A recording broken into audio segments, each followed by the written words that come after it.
Elisabeth portait un casque bruyant sur les oreilles tout en écoutant une dictée. L'effort de concentration était immense pour elle. Cette enseignante du lycée s'est mise dans la peau d'un élève atteint d'un trouble autistique. C'est-à-dire qu'un élève peut parler, mais il y a un bruit, un fond de classe, et c'est très difficile et ça demande un effort de concentration. Et on se dit qu'un élève qui a des difficultés à entendre va se retrouver dans une situation où il n'entend pas la moitié des mots, il ne va peut-être pas s'exprimer, il ne va pas oser parler pour ne pas dire qu'il n'a pas compris. Et ça nous oblige aussi à nous remettre en question et à se mettre à la place de l'élève qui est en situation, qui est face à une situation un petit peu handicapante. Chaque enseignant a participé à 2 ateliers immersifs sur le handicap physique ou mental.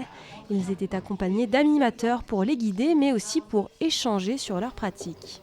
Pouvoir réfléchir qu'est-ce qui pourrait les aider, qu'est-ce qu'ils ressentent et comment ils pourraient adapter aussi peut-être leur support ou au quotidien leur cours qui pourrait justement répondre à ces difficultés qu'ils ont rencontrées lors des ateliers. Pour la première fois, tous les professeurs et éducateurs de l'établissement se sont mis en situation.